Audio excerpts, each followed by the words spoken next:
Welcome back after the break. मांग रहे पाकिस्तान में वाटर पंप चौरंगी पे इस वक्त हम मौजूद है। हमारा मौजू है भत्ताखोरी। बहुत सारे लोगों ने यहाँ पे जो मौजूद है शुरा, उन्होंने निशानदेही की सियासी पार्टियों में जो भत्ताखोरी में मुलविस है। मेरा सवाल आपसे ये है कि क्या ऐसा भी तो हो सकता है कि सियासी पार्टियों की आड़ में कुछ गुंडागर्द दहशतगर्द ग्रुप जो है भत्ताखोरी कर रहे हैं जिसकी निशानदेही नहीं हो पा रही? क्या कहेंगे आप? भाई असल में बात यह है कि जो अमन कमेटी है, सही है, उसको जो है पीपल्स पार्टी ओन नहीं करती है, लेकिन वो पीपल्स पार्टी के झंडे लेके रखते हैं। तो इस तरह वो दहशतगर्द ग्रुप है ना एक, सही है, लेकिन वो पीपल्स पार्टी उसको डायरेक्ट सपोर्ट नहीं कर रही है, इनडायरेक्ट उसको सपोर्ट कर रही है। और जुल्फ़िकार मिर्ज़ा उसको डायरेक्ट सपोर्ट करता है, सही, और उसको जो है ना अपना मुख्तलिफ इलाकों में छोड़े हुए एजेंट के तौर पे कि आप हमें बताओ किसी ताजिर का जो बड़ा ताजिर हो किस वक्त आता है। देखिए, हम अगर एक दूसरे पे इसी तरह इल्ज़ाम लगाते रहेंगे, लियारी के लोग भी यहाँ के शहरी हैं, हमारे भाई हैं, हम अगर उन पे इल्ज़ाम लगाएंगे, वो हम पे इल्ज़ाम लगाएंगे, वो आपके ऊपर वो तनकीद करेंगे इस तरह, तो फिर एक मसले का हल नहीं बल्कि एक और मसला खड़ा हो जाएगा। मैं चाह रहा हूँ कि आप बताएं कि इस मसले का दरअसल हल किस तरह से निकलेगा। क्या कहेंगे आप?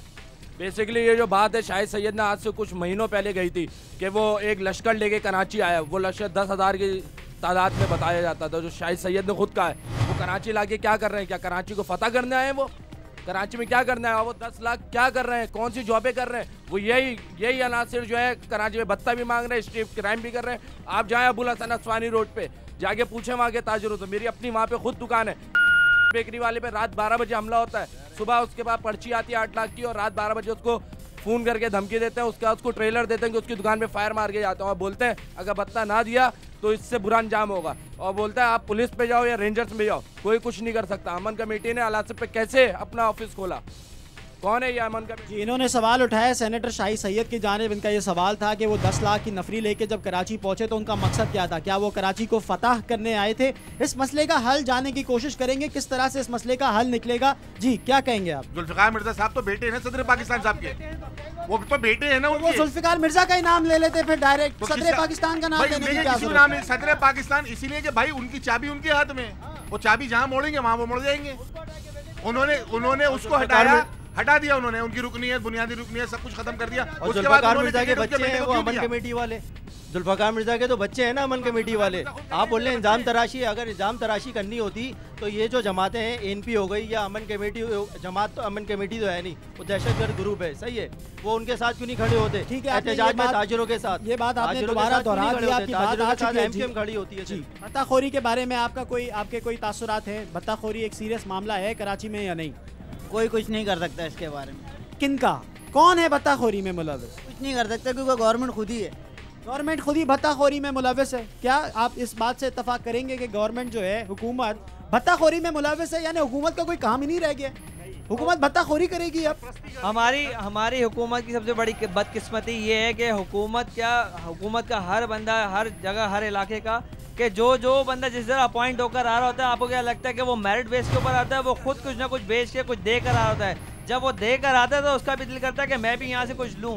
इसीलिए, और भत्ताखोरी तो क्यों नहीं ख़त्म हो सकती? जब आप कानून को नाफिज नहीं करेंगे, आप किसी को भी रोकेंगे नहीं तो वो रुकेगा नहीं। आप मुझे बताएं, अभी तक किसी भी अखबार में, किसी चैनल में कोई ये न्यूज़ चली हो कि ये भत्ताखोर हमने पकड़ा है और इसको ये सज़ा दी है या इसको हमने वो लटका दिया कहीं पर? कोई एक सज़ा बता दे। कोई बंदा नहीं पकड़ा जाता है। सबको पता है कौन बंदा कहाँ से शुरू करता है, कहाँ ख़त्म करता है। मैं जिस घर में रहता हूँ मुझे पता है मेरे घर के अंदर क्या क्या काम हो रहा है। इस तरह जो इस मुल्क का हुक्मरान है उसको पता है इस मुल्क के अंदर क्या हो रहा है, मैं किससे क्या काम ले रहा हूँ। वो बिल्कुल रोक सकता है, लेकिन वो नहीं चाहता है कि ये सब कुछ अमन से रहे और अमन से और सही तरीके से चलता रहे। ठीक है, शुक्रिया। बात दरअसल ये है कि जुल्फ़िकार मिर्ज़ा साहब ने ये बयान दिया था टीवी पे आकर कि 5,000 लोग मैंने भर्ती किए हैं, उसमें एक भी उर्दू बोलने वाला नहीं है, एक सिंगल पीस भी उर्दू बोलने वालों को मैंने भर्ती नहीं किया है।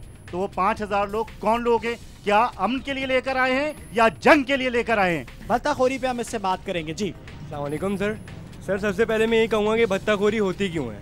सबसे पहली वजह, भत्ता जो लेने आते हैं सबसे पहले उनकी गलती कि वो भत्ता लेने आते हैं, प्लस हम भत्ता देते हैं, हमारी गलती है कि हम भत्ता दे रहे हैं। वही तो मैं कह रहा हूँ कि आप अपने अंदर इतना मर्द मोमिन अल्लामा इकबाल का कहाँ चला गया कि अब हम छोटी छोटी बातों से डरने लगे। जान इकबाल को छोड़ दे आप, हालात ये पैदा हो गई है, ये आइडियलिज्म की बात नहीं कर रहे हैं। वो आते हैं, पैसे मांगते हैं, आप नहीं दोगे वो मार देंगे, यही हकीकत है। नहीं बिल्कुल यही हकीकत है। मैं अभी है हम क्यों यही तो बात है कि हम एक साथ खड़े नहीं हो सकते ना, हमारे अंदर कमी है कि हम इत्तेहाद करेंगे। जब एक साथ हम खड़े होंगे तभी तो किसी की हिम्मत नहीं है कि हमें कोई बोले। हमारा पठान, महाजिर, बलोची, सिंधी, हम लोग ये करते रहते हैं। और ये सब क्या है, ये कौमियत की बात नहीं है। कल्चर चेंज कर रहे हैं हम लोग, यार ये वो डिफरेंट है, वो डिफरेंट है। पहले ही चेंज हुआ ना ये जो कल्चर है, ये कौमियत का एथनिक, ये 3 साल पहले ही चेंज हुआ है जब ये गवर्नमेंट आई है। मतलब वही बता रहा हूँ कि शाही सैयद उससे पहले इस तरह की कोई फिरका वारियत नहीं थी सर। हकीकत है, आप देख लो। फिर मतलब के एथनिक नहीं था, सेक्टेरियन था, ठीक है, वो तो हकीकत है। लेकिन सब यहाँ पर हर कौम की कौम परस्ती, नहीं कौम परस्ती तो है ही नहीं ना, समझे कि हर आदमी जो लीडर बनता है, शाही सैयद बन गया, उनका लीडर पख्तूनों का, हालांकि पख्तून उसको गालियाँ बकते हैं, हकीकत यही है। लेकिन वो आकर टीवी पर ये बोलता है 10-12 पख्तून 1000 लेकर और अपना ये। लेकिन इस नौजवान ने बड़ा अच्छा पॉइंट उठाया कि हमारी सफ़ों में इत्तेहाद नहीं है, जिसकी जो सबसे बड़ी वजह है भत्ताखोरी जो जिस तरह से चल रही है शहर में। सर सबसे बड़ी बात जो सर आज देखा नहीं इत्तेहाद आपने असेंबली में, आज आपने बाहर नहीं देखा इत्तेहाद तो है।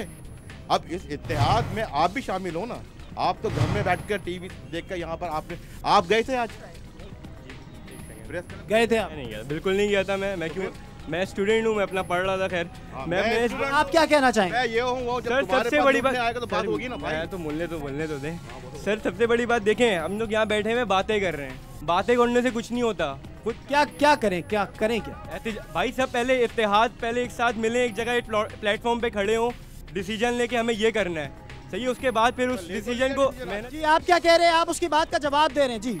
आप मिल तो रहा है, आ जाओ भाई, कल एहतजाज करो। सर सिर्फ बोलने से नहीं होता, जरूर खड़े हो तुम। मैं लड़के लेके आऊंगा, मैं अपने स्टूडेंट्स और अपने दोस्त लेके आऊंगा। आप आओ, मैं आपके साथ खड़ा हूँ भाई, हम भी खड़े, मगर पूरा मन एहतजाज होगा। आप ये नहीं कि बोलने से कुछ नहीं होता, यहाँ पर हम जो डिस्कशन कर रहे हैं इससे कुछ नहीं होगा। अमली मुजाहरा करने की जरूरत है। किसी मीडिया ने हुकूमत गिरा दी है यार, क्या बात कर रहे हो आप भाई? सबसे बड़ा मसला है यहाँ कोई मुखलिस नहीं है, कोई सियासी, सिर्फ आज आपने पूरा देख लिया। मुखलिस है तो सिर्फ मुत्तहिदा कौमी मूवमेंट है जिसने इस मसले को आज उजागर किया है। और उस सिलसिले में कल आप लोग इस सिलसिले में साथ दें, सब पता लगे। एक आम रक्षा ड्राइवर इस जहां में सेनेटर बन जाता है कि वही एजुकेशन होती है यार सेनेटर के लिए।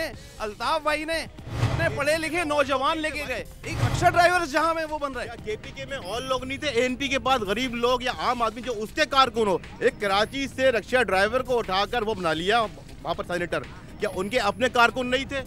जी बहुत शुक्रिया, आपने अपनी एक सेकंड एक बात करनी है सिर्फ, ठीक है। बात यह है कि MQM के पास जब भी इख्तिदार रहा है उसका फ़ायदा हमेशा आवाम के पास पहुंचा है। इसकी अभी जिंदा मिसाल ये है कि पोर्ट एंड शिपिंग के वजीर बाबर खान गौरी भाई ने एक ट्रक चलाया है, जो कि जहां मकामी लोग नहीं है यहाँ के रहने वाले, उन्हीं के लिए चलाया है ना। वहाँ कौन लोग रहते हैं? केमाड़ी के साइड पे हमारे बलोच भाई रहते हैं ना, हमारे मकरानी भाई रहते हैं ना, तो दीगर कौमों के लिए खिदमत करती है MQM। अल्ताफ हुसैन भाई का विजन ये है कि सिंधी हो, महाजिर हो, पठान हो, बलोच हो, कोई भी हो, वो पाकिस्तान के लिए एक हो जाए। जी पाकिस्तान के लिए एक होने की ज़रूरत है, क्या कहेंगे आप इसके ऊपर? बिल्कुल, ये वक्त की आवाज़ है कि हम तमाम इख्तलाफात को भुलाकर सिर्फ और सिर्फ पाकिस्तानी बनकर जो इस मुल्क की खिदमत कर सकते हैं और इस मुल्क को हकीकी मानों में कायदे आज़म का पाकिस्तान बना सकते हैं। ठीक है, हकीकी तौर पे कायदे आज़म का पाकिस्तान तो तब बनाएंगे जब ये इस तरह की चीज़ें ख़त्म होंगी। सोसाइटी का जो मैनेज भत्ताखोरी जो इतना तूल चढ़ चुका है, उसको किस तरह से ख़त्म किया जाए, उसका क्या हल क्या है? असल में ये तमाम चीज़ें बगैर किसी गवर्नमेंट के पुष्पनाई के कभी नहीं है ना आगे बढ़ती। हुकूमत भत्ताखोरों की पुष्पनाई कर रही है। जब तक गवर्नमेंट इनकी ना पुष्पनाई करेगी ये चीज़ें पड़ेंगी, और जब भी है ना हिस्ट्री बताती है जब भी गवर्नमेंट ने कहा कि ये चीज़ें नहीं होंगी, माशरे में इम्प्रूवमेंट आती है और ये सब चीज़ें ख़त्म होती है। इन भाई ने ये पॉइंट उठाया है, मेरा यहाँ पे मौजूद तमाम शुरा से सवाल है। उनका ये कहना है कि जब तक हुकूमत भत्ताखोरों की पुष्पनाई ना करे ये पॉसिबल नहीं है। अगर आप इस बात से इत्तेफाक करते हैं तो हाथ उठा के जवाब दीजिए, आप इस बात से इत्तेफाक करते हैं कि हुकूमत की पुष्पनाई के बगैर भत्ताखोरी मुमकिन नहीं है।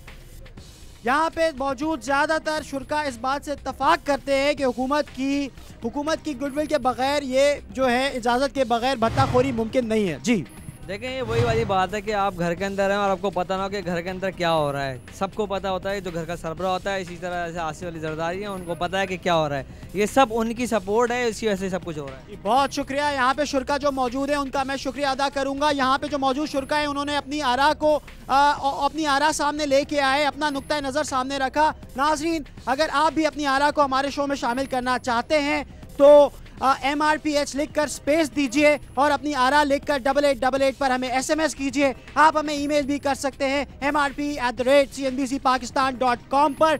आखिर में जाते जाते सिर्फ इतना कहना चाहूँगा कि हुकूमत अगर मईशत की तरक्की में हायल इन रुकावटों को ख़त्म कर दे तो पाकिस्तान को तरक्की याफ्ता मुल्क बनने से कोई नहीं रोक सकता।